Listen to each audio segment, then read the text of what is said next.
And good evening, ladies and gentlemen, and welcome to the SCP Sports Show. I'm your host, Sean Stewart, on this April 18th, 2023. Glad to have you on this wonderful program. So, it's a pretty interesting week. First week of the USFL. The Michigan Panthers won their first game. I'm very happy to see that 1-0 to start. I'm very happy with that. And of course, NBA playoffs and some NFL news. And we're not too far from the NFL draft. Can't believe it's going to No, be we're about a not. week. Yeah, we're getting there. We're what 9 days away.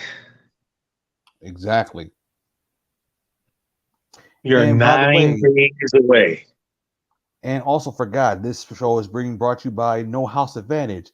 New users can sign up at No House Advantage, and you can match your deposit up to $100. So if you put 50, you get 50. So it's like double your amount. And check to see before you register. Check to see the state that you live in that you are eligible to play No House Advantage. So that's why we got the player props for you tonight as well. So we don't want to forget. Well, we try here. That's the main thing. Exactly. That is what we So do here. so where do you want to start? Well, where do we want to start? Well, you know, the big elephant in the room. Um, Jalen Hurts. The big deal. 5 years, 200 and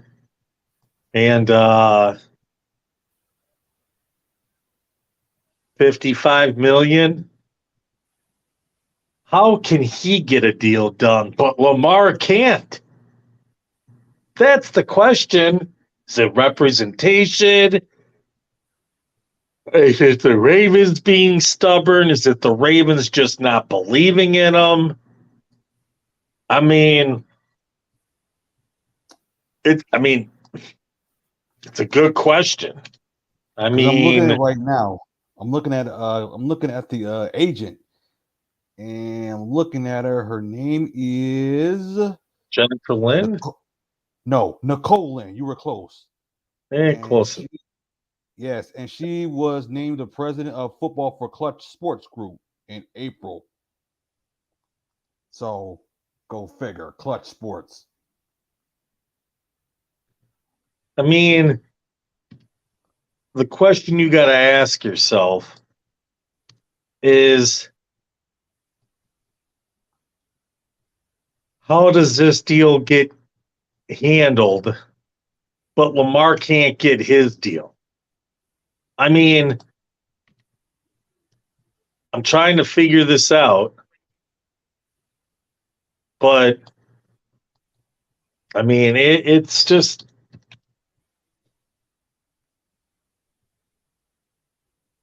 I'm just trying to figure out, like, How did it even happen? I mean, but let's put it like this. Okay, Jalen Hurts got his team to the Super Bowl. Lamar correct. Jackson, he can get his team to the AFC Championship game. Jalen Hurts maybe doesn't have an MVP, but he threw for 30 something touchdowns. Correct. So here's the thing, okay? That Jalen Hurts has good representation and has a team behind him. He's got like 5 women on his team, okay? And Lamar Jackson's got him and maybe his auntie or somebody else and some dude named Ron. Okay. And he doesn't have a These legit women, agent. these women are handling business. Okay. And they just secured the bag for Jalen Hurts, 179 guaranteed. Now, Lamar, I think, was offered somewhere around there, and he turned it down. And I Right. don't think he's going to get that again. think he was offered 49 per with like 179 million guaranteed, and he turned it down. I hate to tell you, but dude, if you can't throw the ball and you can't stay healthy when it matters, dude, you should. I'm just gonna say it. Lamar Jackson should just sign a 2-year deal for like 86 million, 86 to 90 million, get it fully guaranteed by the Ravens for 2 years and have some kind of provision in the contract that says that there's no way that you will be able to franchise me or take me in any fashion when this contract is done. Then it puts the onus on the Ravens when Lamar is 28 to do something or let him go for free. Right now, with that 2 first-round picks, no team is going to go out there and do the dirty work for the Ravens just for the Ravens to extend him.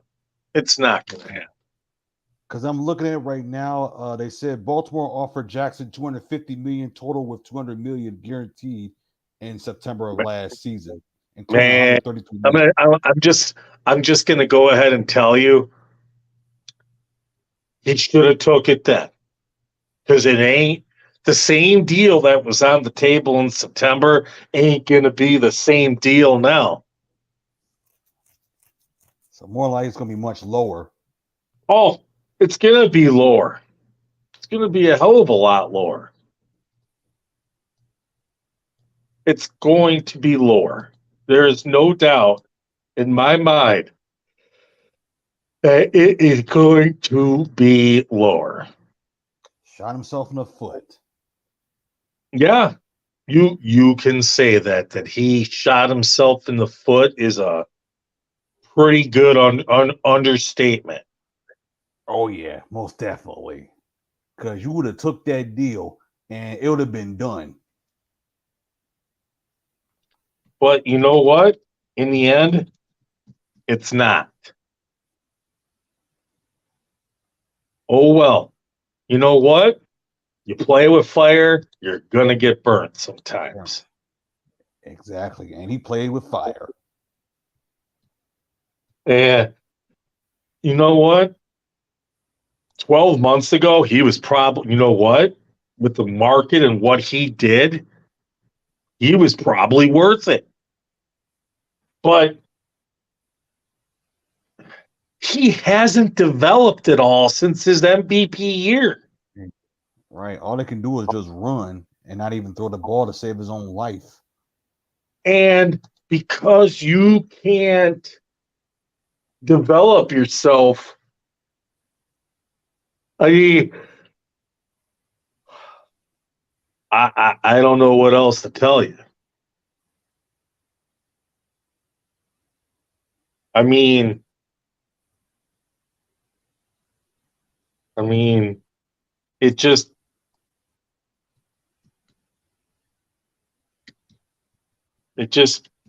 hey, the man decided to go with his auntie, his mama, and his cousin too, rolling on dills. Nah. Okay? In the terms of outcast, okay? I'm going to use an Atlian's terminology here. Okay? Me and you, your mama and your cousin too, rolling on doughs. And that's what happened. And Lamar is not getting the bag.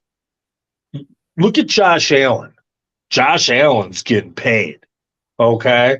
Josh Allen, let me tell you this. The monetary difference, okay, between Josh Allen, okay, and All right. and Lamar, I mean, it's just crazy to think, you know, in terms of the monetary value in contracts, because they were in the same draft. Okay. Okay. And in a way, people can say, well, Josh Allen's at fault for Lamar Jackson. That's what certain people will say. But you want to know something?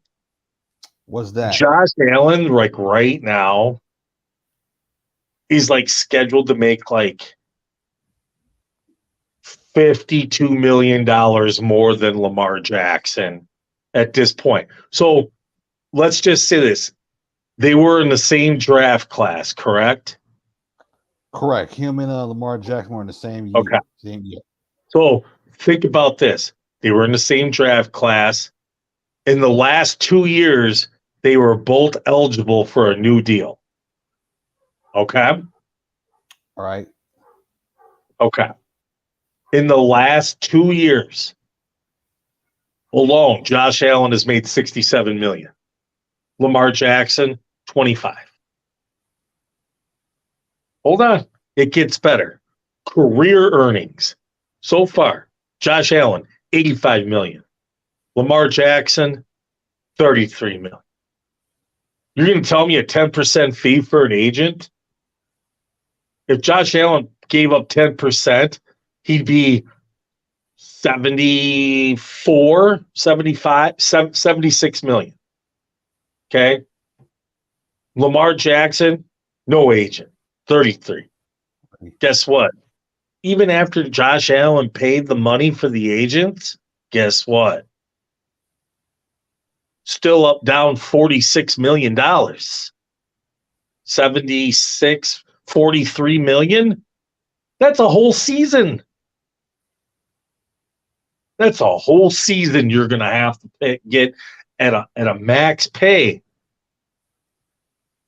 to make that up. You're going to have to get at least 1 year more than Josh Allen now to make up that difference. You ain't making that up. Because you know what? Josh Allen is probably going to get paid max money for the next 7 to 10 years, 7 years at least. Lamar, who knows when those legs are going to run out? Because when they do, that's it. Because, no offense, he don't throw the ball like Josh or Patrick or Joe. And Right. let me just say this. After today, who's up next for contracts? Well, let's think about it. Lamar You got Jackson. Joe Burrow. You got Justin Herbert. Yeah, Eventually Justin Fields. Now, I think Justin Fields is going to be in the same boat as Lamar Jackson. Athletic runner guy who can't throw the ball. That's going to be interesting what the Bears do. And who knows, the Bears could trade him during this draft. Who knows? Right. Okay? And by the Bears trading him, they would get, and if they took a quarterback, they'd get 2 additional years. Okay? Okay. On the rookie window. Okay? Now, here's the thing. Okay?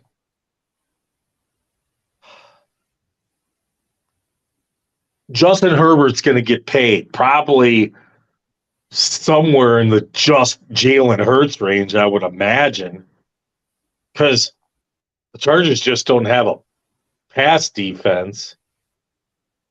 Oh, but no. the dude can slang.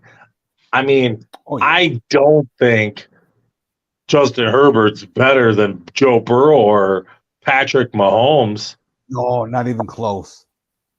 I mean, dude, the real question is the Bengals. You're going to have to pay Jamar Chase, and you're going to have to pay Joe Burrow, and you got T. Higgins coming up. They got some mad decisions to make. Now, the Bengals thrived and got to the Super Bowl and been doing all this on a rookie contract. And what does this tell you? That if you have a quarterback on a rookie contract and that rookie quarterback can thrive in that 5-year window, that you can do things. Unless you know what? If you take Patrick Mahomes and Tom Brady out of the element, pretty much most of the other quarterbacks that have made the Super Bowl have all done it on rookie deals. Russell Wilson won a Super Bowl under his rookie contract. Okay? Yeah. In Second just like season. the last 10 years, Jalen Hurts, rookie contract. Okay? Goff was under a rookie contract when the Rams made it to the Super Bowl, right? Kurt Okay. Warner wasn't on a rookie contract, but he wasn't getting paid much when he took the Cardinals to the Super Bowl. Okay? Okay. I mean, let's think about it. Eli was under a rookie contract when the Giants won their Super Bowls, right? Right. Yep, exactly. Now, let's keep thinking. Okay? Matt Ryan under a rookie contract when the Falcons made the Super Bowl. Right? Correct. So, you got this 5-year window to pretty much try to get it handled. Okay? And the Bears are in year 3 already, and they suck. And they're not going to do much with this team. So now you got 2 years to basically say, can we do something in 2 years with Justin Fields before he's going to want 50 mil? It's not going to happen with the Bears. I mean, if I'm the Bears, I am seriously looking at trying to trade Justin Fields for like a future one, maybe a little more, and draft a quarterback. Like a Stroud, who's going to be a bust, by the way. But that would make me happy if the Bears drafted him. You know, a Will Levis. Somebody like that. Hey, I bet you the Bears want to trade Justin Fields and draft Anthony Richardson in the worst way. Hey, I'm going to say it. Why not work out a trade with the Colts and give them Fields? Fields in 9 for Richardson and like for the 4th pick and like a 3rd rounder. Boom, done. Colts get their quarterback who they need, because the Colts, if they had a decent quarterback, they could contend right now in the AFC South, right? Right, because that division is bad. Exactly. And they could take Fields, right, and get that quarterback handled, and they got good receivers. And it gives the Bears a new 5-year window, and they get an athletic quarterback who they can sit for a year on the bench, and they can go sign some veteran quarterback who is going to suck, and then the Bears will suck again next season. Right. And plus that salary cap. And the Bears got like $41 million. They can't spend that because they got to save that money for Justin. Right. So, yeah, they had $120 million and spent it on 2 linebackers and got DJ Moore, and they got $41 million in cap. But I mean, they could technically spend it a lot of it this year, all on 1-year deals if they wanted. They could, but they got to have that money available when Justin Fields wants $50 million to throw for 2,500 yards and throw for 20 touchdowns and run for a bunch, and the Bears will be 8-8 or 8-9. I mean, I'm sorry. I mean, they had a window with Justin Fields, and they went even worse. I think Justin Fields, I don't think like he's like the worst quarterback in the world, but you're not gonna like ever achieve greatness with that dude. Okay? He might be a serviceable, good quarterback, but think of like Cordell Stewart minus having the Steelers around him. Yeah. That's what he is. He's like but take away like the 1 year of greatness that Cordell had. That's kind of like what he is, but with a little bit more. He's kind of like Cam Newton, but not during the MVP years, but still Cam Newton decent. Oh yeah. Not the best of Cam Newton, not the worst of Cam Newton, but somewhere in there. That's where Justin Fields' peak will be. Not an MVP Cam Newton, but not Patriots Cam Newton. Do you kind of get what I mean here? I mean, I get what you're saying. That's a very great example. That's like the window of Justin Fields. Okay? And it ain't going to go higher. I have a friend who's a Bears fan, and he might be listening, and I'm not sure. But he's chimed in on the show before, and he's all about the Bears now that they got Fields and they got Claypool and Moore and Mooney, and they spent all this money. I hate to tell you, but championships ain't won in March. Okay, they're just not. Right? You could develop your team in March, in April, but that doesn't totally translate to when that actual season and those games get played. And the Bears, you know what? They might go 6-11 this year, 7-10. Okay? But, for them to do something crazy outstanding, I mean, it ain't happening. I personally think DJ Moore's stats are going to go down. I don't think I think Justin Fields' yardage will go up a little bit, and Mooney will be probably healthy, and his stats, if he can stay up, will go up a little. Right? But they got Claypool too. He's got to get his touches.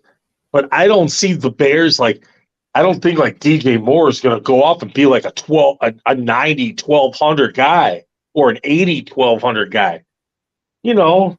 He's a decent receiver on a bad team, just like he was in Carolina. He might get 1,000 yards on 60 to 70 catches, but that's like the DJ Moore peak.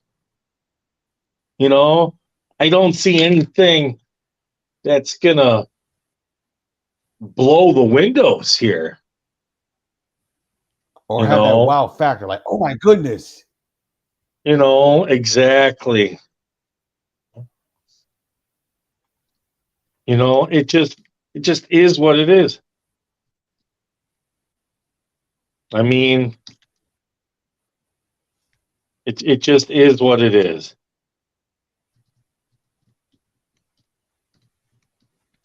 It just is. Now, getting back to the topic with the draft and money and being paid, I'm going to say right now, the Texans are sitting there at 2, right? I'm not sold that they're going to draft the quarterback at 2. And I'm going to tell you why. Okay. The quarterback class next year is better. Okay? Caleb Williams in May from North Carolina, better. Okay? And you have Davis Mills, who really doesn't have much for weapons around him. And let's just be honest, the Texans don't really have much offensive weapons. So why would you draft the quarterback and throw him in there to get destroyed or not succeed with the Texans not having any weapons? They don't. They traded Brandon Cooks. What do they have to throw to? They got Dalton Schultz at tight end, and they don't have much at wide receiver. So they're going to. I think they're going to throw Davis Mills out there again, and I think the Texans are either going to trade the pick for a bunch of picks, right? Or they're going to stay there at 2 and draft like Will Anderson Oh and shore up gosh. that defense even more. And then they're going to suck you again next year. And then they're going to have like the top pick next year because they're going to be bad. Okay. Well, And likely they're guess going what? to tank. And then they're going to take Caleb Williams. Exactly. Caleb, and then they had Will Anderson, so they got a defensive pressure.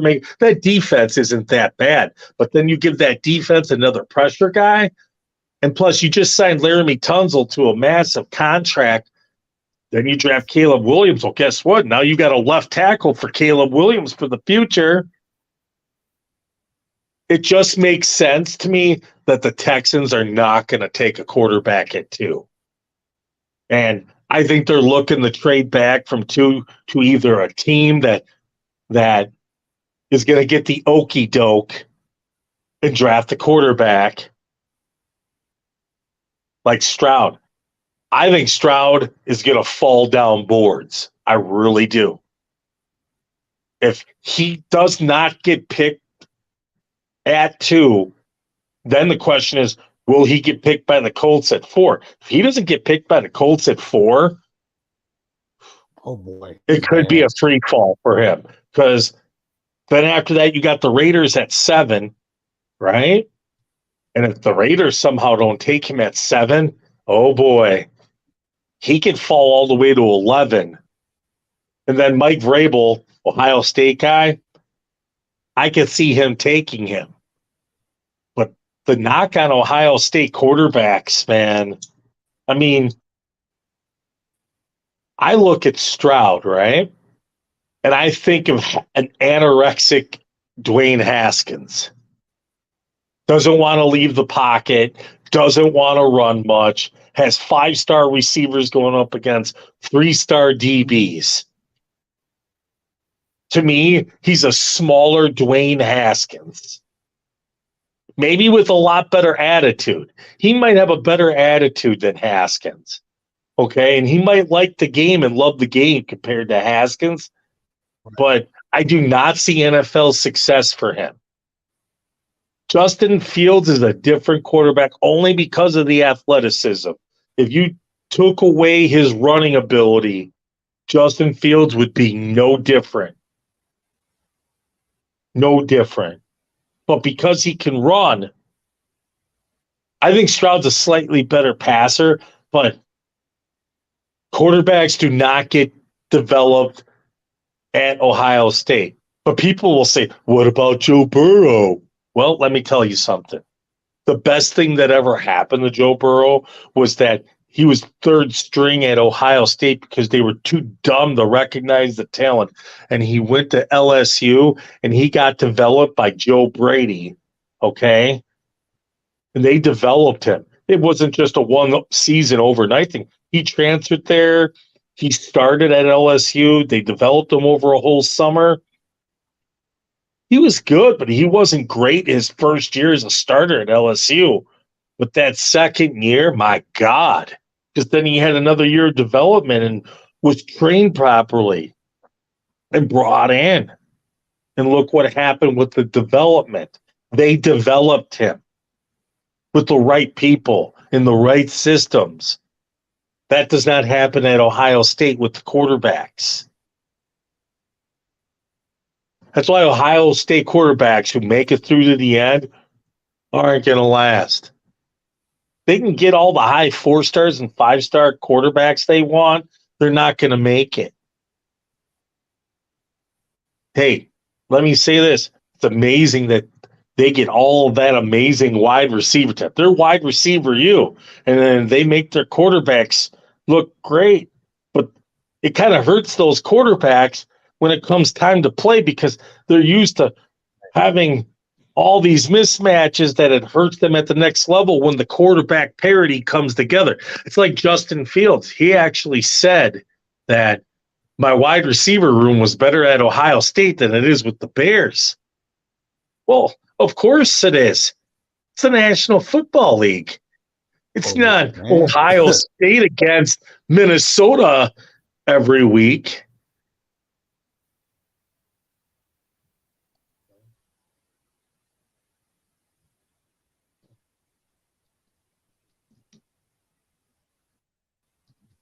Because you got to play your rivalries twice a year instead of like once.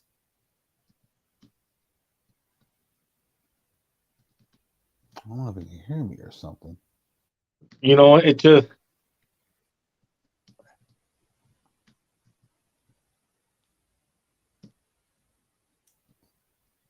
I mean, it just.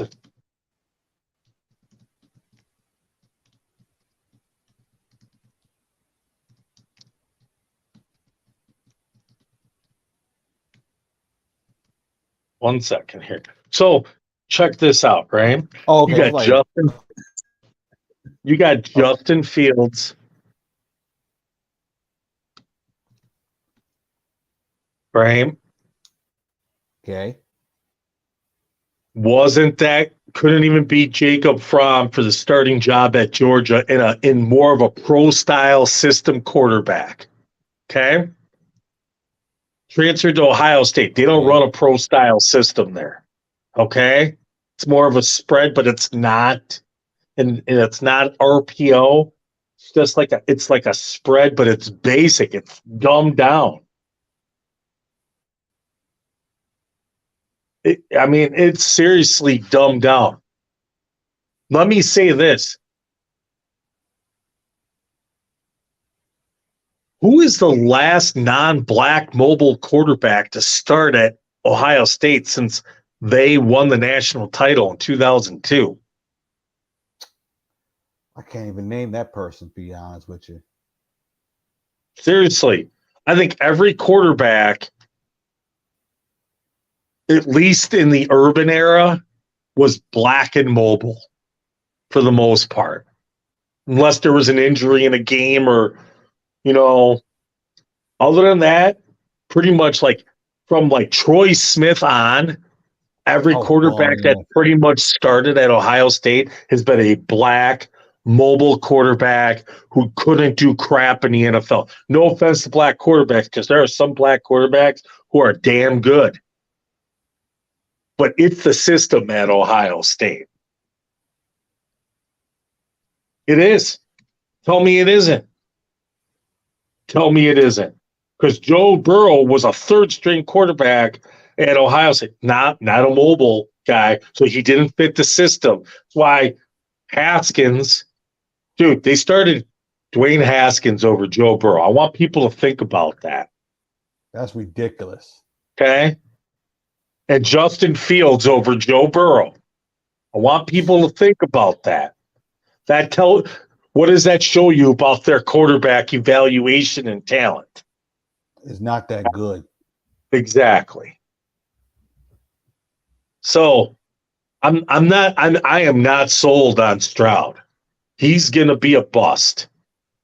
He's going to be a bust. Just like I saw that game against Michigan this past rivalry game. I was like, oh, this guy's not legit. And those other previous games he played.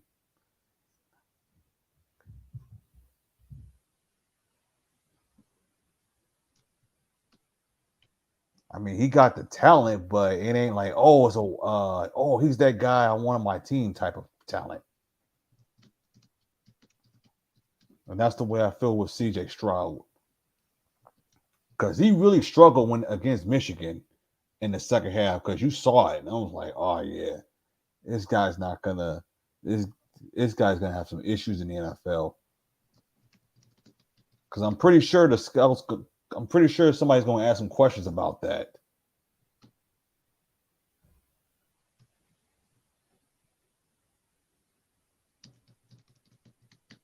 Because that does have a factor in that.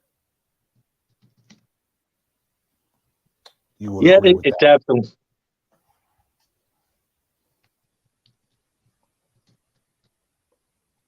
I mean, I just don't see. I just don't see how Stroud is gonna be a good NFL quarterback. Quarterback. I just don't.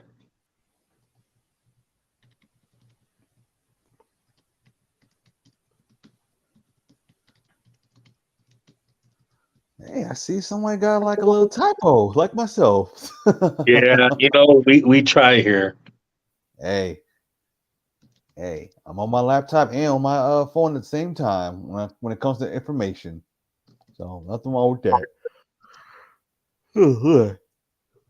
But yeah, I don't see CJ Stroud being like a top 10 quarterback in a draft. I just don't see that. But yeah, I'm thinking about like Houston more likely going to be the worst team this upcoming season.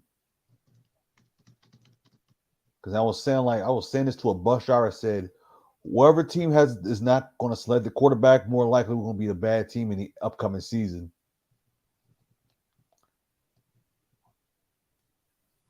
Yeah, I mean, the quarterback thing is going to play into this draft. You know, I just don't see the Texans. In that situation, I really don't think they're going to draft the quarterback. I think if the right offer comes, they're willing to trade. Otherwise, I think they're in the defensive end. Will Anderson, come on down. You're next on The Price is Right. right? Exactly.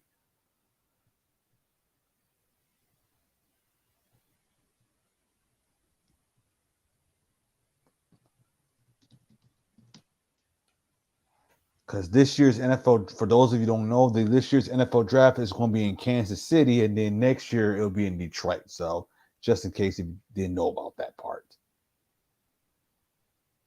And I'll be watching the NFL draft on the NFL Network for the second straight year. I'm so happy about that part.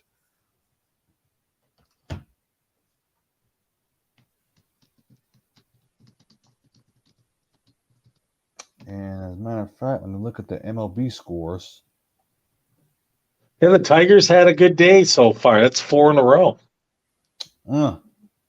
That's great news. And right now, the Phillies are beating the White Sox, and right now it's bottom of the ninth. The White Sox are trailing by 3 against the Phillies.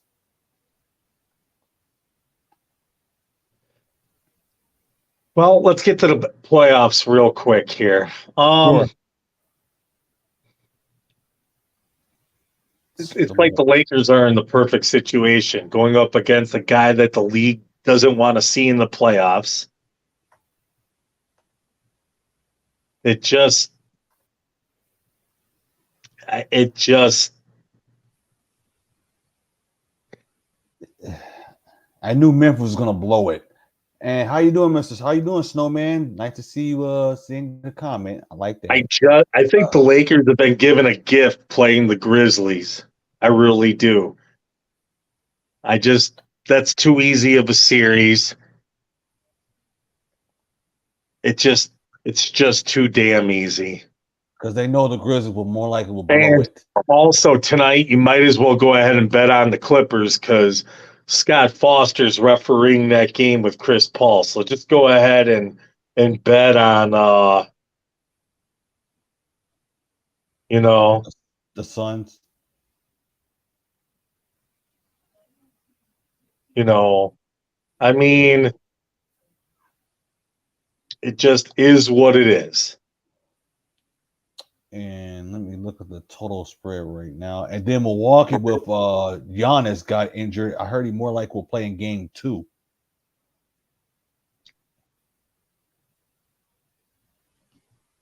But that's not official yet.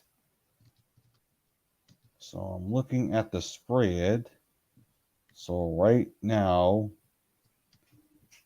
the Celtics are fair. Oh, they're big favorite by 10.5. That sounds The about Lakers right. are going to win that series. I'm just going to go ahead and say this. If the Warriors win game 3 and 4, they're going to end up winning that series. If they lose a game, they're probably done. Right. Suns and the Clippers, who knows? Especially when I saw Draymond Green got ejected by that play. And then the Nuggets and then the Timberwolves. Yawn. That series is trash. That's what I'm saying. And Charles Barkley cried about that on Sunday. I'm like, nobody's not gonna watch that game on Sunday because he was crying about the time of the game. I'm like, nobody's not gonna watch that game. I mean, the way I look at it is, who does the league want to win that Suns Clippers series? That's the question.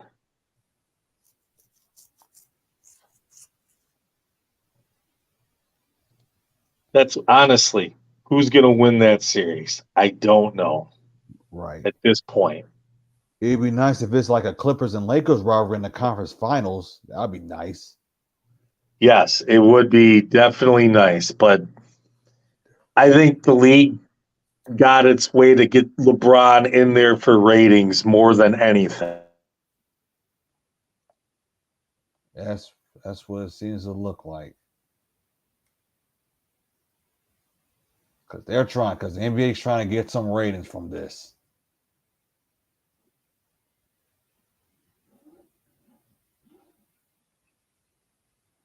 Because I'm going to be so angry if that happens.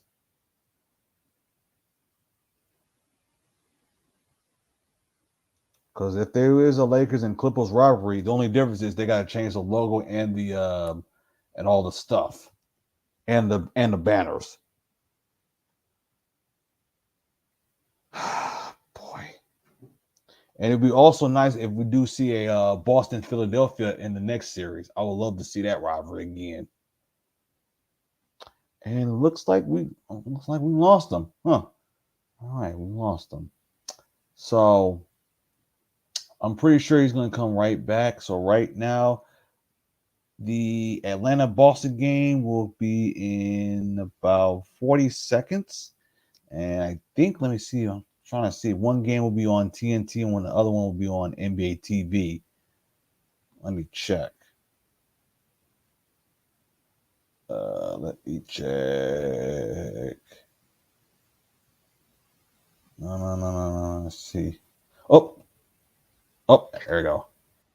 Okay. So, I mean, the Lakers, I think they got the easiest pathway to get to the Western Conference Finals. Now, as for the East, I'll be shocked if it's not a Boston-Milwaukee matchup. As long as Giannis stays healthy, they should get through the Heat. Right, because Jimmy Butler was scoring buckets. One game. Let me see that through a whole series and get back to me. He does that through a whole series. It's a whole other story. Right. But until then, it's just not going to happen, folks. And I don't see it happening. The Nets are toast, as far as I'm concerned. The Celtics should get through their end, and everybody else doesn't matter. No offense to the Knicks and the Cavaliers, but that series don't matter because they're going to have to play the Bucks, and the Bucks will handle them. So, right. Like I said, it really doesn't matter. Right. And possibly we're going to see like a Celtics and Sixers in the next series. Yeah. Perfect for the media. Right. Perfect for the ratings. Just like the Lakers getting through. Exactly. A bunch of LeBron James. The league gets to dictate it all, Shawn. They get to dictate it all. Right. Boy. All right. So we got some player props.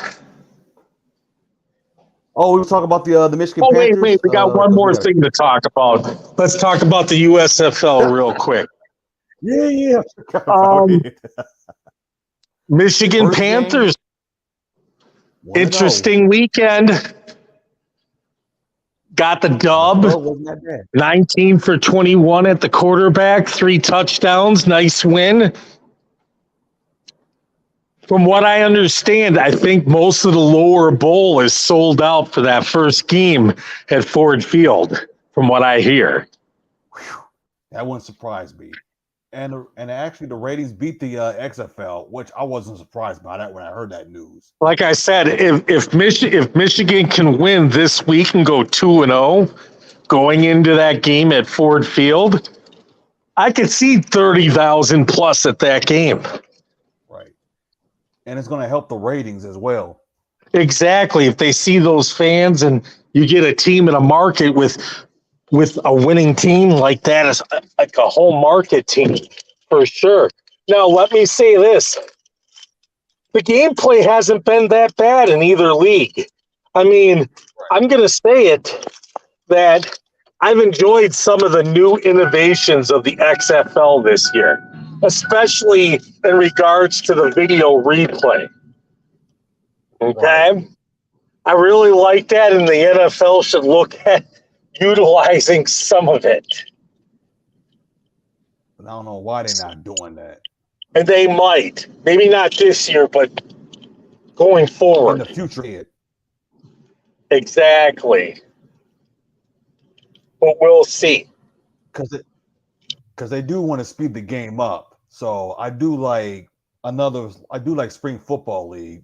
So like if there's no NFL, people can watch the XFL or the USFL. So as long as the Panthers winning, I believe that the ratings for the USFL will be a benefit to that. I mean, I think that the XFL in its first season, it's done okay. Hopefully, it'll be back for a second year. I think these leagues are a little bit better managed than previous leagues, and like the AAF. I remember that. That was 4 years ago. I think they started too. I think they both XFL and the AFL. I think they started too early because they started after the NFL season was over.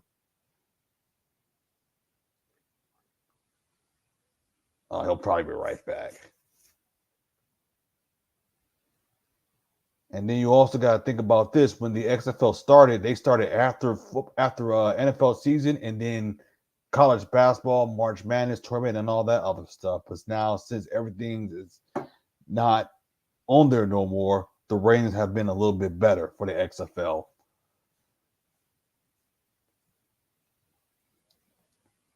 So the next game that Michigan will play will be so next will be Philadelphia Stars. That's a 4:00 game.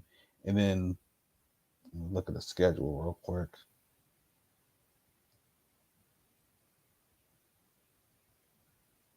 Yeah, so the first game is already set up 29-13 against the Gamblers. Then the next one will be this. So that'll be next Sunday. So next Sunday they'll be at Philadelphia, and then next week it'll be New Jersey as well. I swear it's gonna be all right. Yeah, so the first home opener is on April the 30th, and then after that, May the 6th, May 13th, May 20th. So you're gonna have 4 straight home games, and then the last game is on the 16th of June. That's at Ford Field. So the last home game is at Ford Field. So that's a pretty nice schedule for 4 home straight games. Because you don't see that in the NFL like that. Maybe like 2 or 3, but not 4. Shawn, if they can get through this week's game and then they can run off a whole bunch of games at home, right? I mean, man, and then you get a home playoff game, man. Everybody's going to act all crazy. Then all you got to do is just win the final in Canton. And that's not too far from Michigan. If you're like almost undefeated, who knows? You might get a small contingent to make the trip down from Detroit for that. Canton isn't that far. Exactly. It's kind of like a couple of hours. Yeah, it's not like going from Alabama to Canton. Oh, no. I think the Panthers are in a great position to succeed if they can keep playing like they did week 1. Right. The defense, I think, has a little bit of work to do, but it's early. But if the offense can do what they did in week 1, man. But we'll see. All right, let's get to the player props. All right.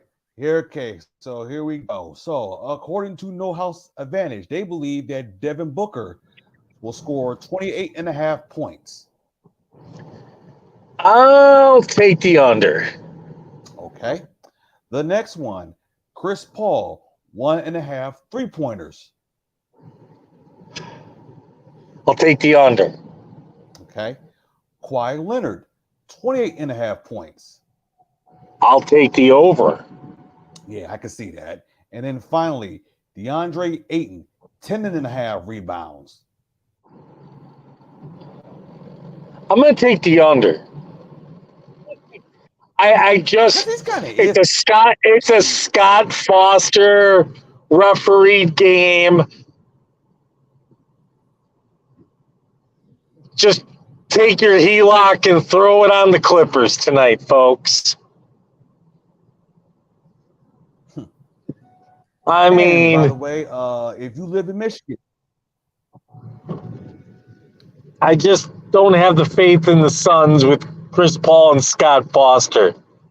I just don't know why Chris Paul teams suck with Scott Foster around. I know they got history, but damn, shouldn't be that much. Okay. Now, if you live in the Michigan area, the number for the gambling hotline is 1-800-270-7117. If you live in Wisconsin, it is 1-800-426-2535. If you live in Ohio, I thought I had the Ohio number. No, I don't think I have the Ohio number. I must have forgot. I must have erased it.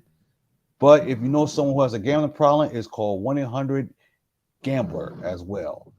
I thought I did have the area code for Ohio, but that'll probably be on Thursday's show. So that is it. So there will be one game on TNT, and then there's another one on NBA TV. So, and then the last one, of course, Suns and Clippers and Suns, that'll be on TNT as well. So we already know that. So enjoy your week. And by the way, Die Hard Fan with Cornelius Cole will be on tomorrow at 8 p.m. Eastern Time on Sports for America. So thank you so very much, and you guys have a nice and wonderful evening. Enjoy the games. Have a good night, everybody. All right.